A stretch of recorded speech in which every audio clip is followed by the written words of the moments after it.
وزي ما قلنا قبل كده وهنفضل نقوله على طول، اوعى كاس العالم ومتعة كاس العالم تنسيك المتعة اللي بيقدمها الاهلي. الاهلي الشوط الاول النهارده كان بدا ضغط عالي وعايز يكسب، بس المرتدات كانت خطيرة جدا. زي ما بتهاجم لازم تركز في الدفاع، وتركز ان انت تبقى اقل اخطاء في الدفاع. من وسط المشاكل الدفاعيه اللي كنت بتعاني بيها منها النهارده رجوله اكرم توفيق الزايده. واحد يقول لي يعني ايه رجوله اكرم توفيق الزايده بتعمل لك ازمه دفاعيه؟ اقول لك انا يا عم، يعني مثلا كره عند الركن تقريبا في الدقيقه حاجه و20 او دقيقه 15، اكرم توفيق بيعمل تكنيك عشان يحرق الكوره عشان عايز يعمل هجمه. ماشي يا حبيبي رجولتك على دماغي، بس انا ممكن في كوره زي دي اخسرك. ما انت مسكت دراعك قعدت ساعه ماسك دراعك، كان ممكن تمسك خلفيه وتطلع بره تتبدل.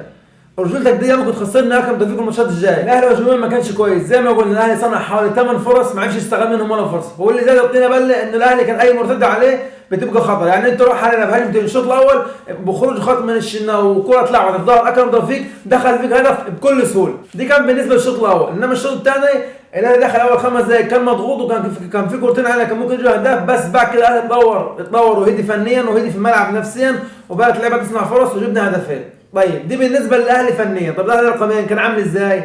اول حاجه معانا في الارقام كانت نسبه الاستحواذ. الاهلي بنسبه عامه في الماتش كله كان مستحوذ بنسبه 57%، ودي نسبه مش قليله ومش كثيره، بس يعني النسبه هي تكسبك في الاخر. وزي ما قلنا قبل كده نسبه الاستحواذ ممكن تبقى ايجابي ممكن تبقى سلبي. لو هي سلبي انت بتستحوذ لورا، لو هي ايجابي انت بتستحوذ لقدام، ودي اللي حصل مع الاهلي في الشوط الثاني. الاهلي في الشوط الثاني شال حوالي 13 شوط على الجون، اتصد منهم 5، ودي نسبه يعني مش قليله في ماتش زي ده. دي فرقه بتكتل دايما وبتقفل دايما خط الدفاع. زي ما اتكلمنا عن الاستحواذ بتاع الاهلي قلنا عن انه استحواذ بشكل ايجابي، كان في برضه نقطه معاك سلبيه. الاهلي النهارده مرر حوالي 488 تمريره نسبه نجاح 80%، وفقدت نسبه 20%، ودي على فريق زي الاهلي فريق بينافس على كل البطولات دي نسبه عاليه. حتى لو في قدامك متكتل بس انت لازم برضه تبقى عندك دقه عاليه في التمرير.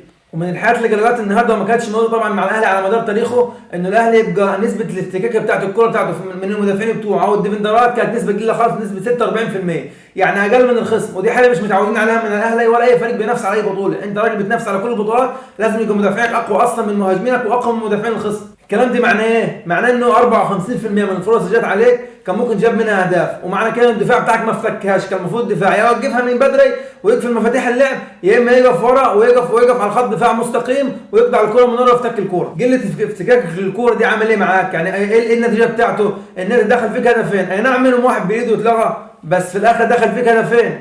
في الاخر اللعيبه اللي جاب هدف دي انفرد بجون بمواجهه المرمى جوه ال6 ارضه، وكان ممكن يخش فيك اهداف اكتر من كده برضه. احنا مش هنقدر دلوقتي نحكم على اللعيبه خالص. ليه؟ لسه اللعيبه راجعه من راحه واللي راجع من اصابه واللعيبه بتتابع كاس عالم، دي كله مش مبررات. بس لسه اللعيبه لسه ما ركبش بدنيا. لما يركب بدنيا تبدا تحكم عليه، لما يبدا يجيب مستوى اللي كان قبل كاس عالم تبدا تحكم عليه. وباذن الله يعني الفتره الجايه الاهلي يتطور يبقى احسن من كده. وكده الفيديو انتهى. لو عجبك اشترك في القناه وفعل زر الجرس عشان يوصلك كل جديد.